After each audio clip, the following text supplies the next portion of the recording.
Melatonina, um potente hormônio do sono. Vamos entender tudo sobre ela.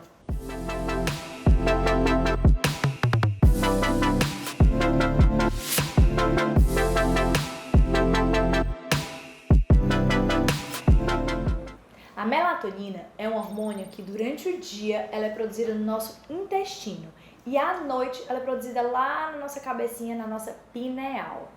A melatonina ela tem seu papel principal e primordial à noite. Ela tem o seu pico ali por volta de 8, 9 horas da noite, que é quando ela aumenta bastante no nosso sangue para que a gente comece a entrar no processo de relaxamento para iniciar o sono.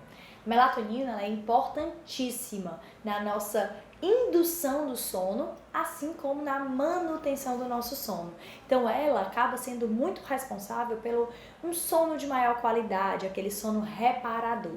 Mas a melatonina não tem função só no sono. A melatonina também faz reparo celular. Ela também melhora a recuperação do nosso corpo. É como se a gente precisasse dela para resetar, para dar aquele restart, para que a máquina volte a funcionar normalmente no outro dia. Se vocês não sabem, a gente está o tempo inteiro produzindo células cancerígenas no nosso corpo. E a melatonina é um dos hormônios que é bem responsável para que essas células cancerígenas elas sejam destruídas, principalmente durante o sono. Esse hormônio extremamente importante no sono, que é a melatonina, ela tem um declínio ali a partir dos 40 anos. É por isso que muita gente se queixa de que não consegue mais dormir tão bem ou que tem falta de sono, principalmente a partir dos 40 anos. Então são pessoas que se queixam mais de dificuldade de iniciar o sono. Existem alguns fatores que atrapalham a produção dessa melatonina e aí a gente tem que levar em consideração e observar que são extremamente importantes para que a gente consiga reverter esse quadro e tenha uma boa produção de melatonina. Uma das atitudes que mais diminui a produção de melatonina, que mais altera essa produção, são as luzes de LED. Sabe essa luz azul, que a gente às vezes nem enxerga como azul, mas é a luz que tem no celular? Essa luz, ela bloqueia a nossa produção de melatonina pela pineal. A pineal, ela vai entender que não é mais noite, que é dia, e aí ela para e reduz a produção de melatonina. Isso pode provocar uma dificuldade no adormecimento ou até mesmo um sono um pouco mais conturbado, um sono mais agitado, que não é um sono tão reparador. E as luzes de LED, elas estão tanto no celular quanto na televisão, naquele decodificador, no ar-condicionado. Então a gente encontra luz de LED no nosso ambiente de dormir, no nosso quarto, que pode interferir e atrapalhar no sono, tá? Então, o que é interessante é a gente realmente evitar esse luz de LED imediatamente no horário antes de dormir e a gente cobrir as luzes de LED do ambiente, para que isso não venha a interferir no nosso sono. Tem outras atitudes que podem também alterar a produção de melatonina. Para vocês terem noção, a produção de cortisol diminui a produção de melatonina. Então, se você fica estressado, você altera a sua produção de melatonina. Se você faz um exercício físico muito mais estressante para o corpo, você também bloqueia a produção de melatonina, principalmente ali no final do dia.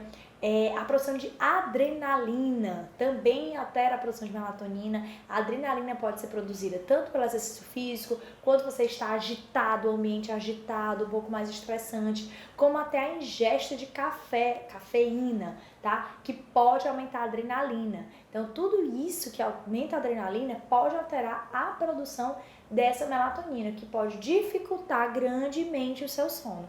E muitas pessoas desvalorizam esse momento do sono, pessoas dormem pouco. E vocês sabiam que a gente precisa dormir no mínimo 6 horas, o ideal é que seja entre 7 a 9 horas por noite, mas muitas pessoas dormem menos de 6 horas. E tem um trabalho que foi publicado que fala que pessoas que dormem menos de 6 horas por noite aumentam um dia a mais de diabetes na sua vida.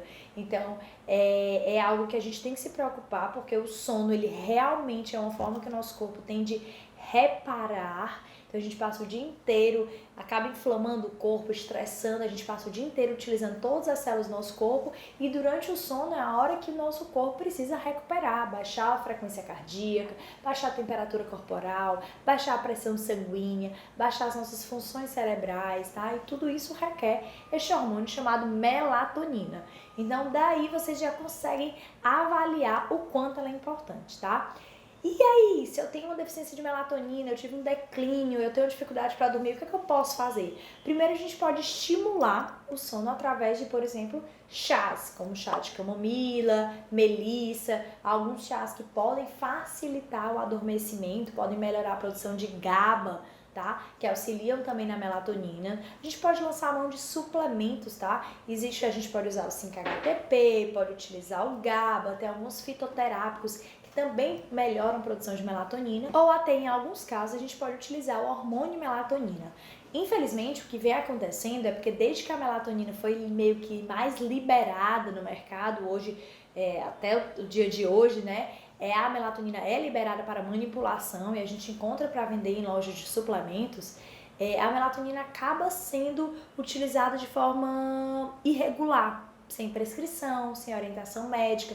Nos Estados Unidos a gente encontra diversas marcas para vender e as pessoas acabam levando ela não como hormônio, mas como um suplemento simples.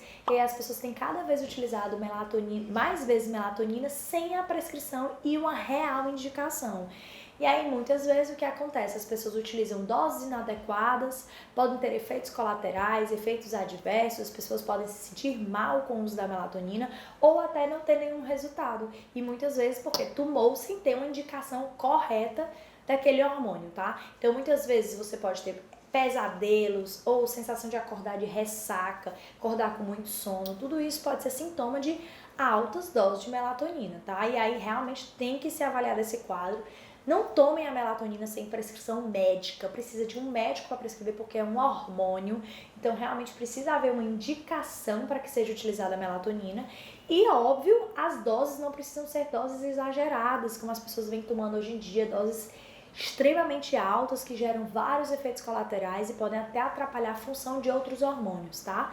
Então, por isso que é tão importante um acompanhamento de um profissional, um acompanhamento de um médico que entenda sobre o assunto, que saiba o que é a melatonina, porque infelizmente a melatonina entrou no mercado aí competindo com medicações que tem muito poder da indústria farmacêutica, né? Que são as medicações que induzem os indutores de sono, os benzodiazepínicos, as medicações para as pessoas dormirem.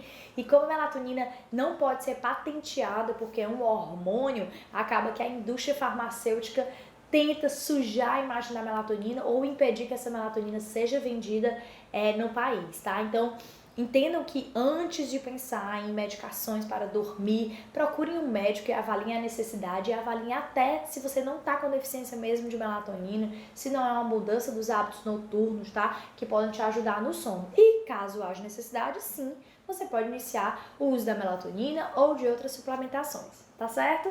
Eu espero que vocês tenham entendido tudo sobre melatonina, que é esse hormônio assim maravilhoso, que tem várias funções no nosso corpo, não só no sono, mas que hoje a gente vai falar dela só em relação ao sono. Espero que tenham gostado. Compartilhe esse vídeo com aquela pessoa que dorme tarde, aquela pessoa que não dorme tão bem, aquela pessoa que vive cansada e comenta aqui se você tiver alguma dúvida ou quiser sugerir algum outro assunto para eu falar aqui no canal. Espero que tenham gostado do vídeo e a gente se vê nos próximos.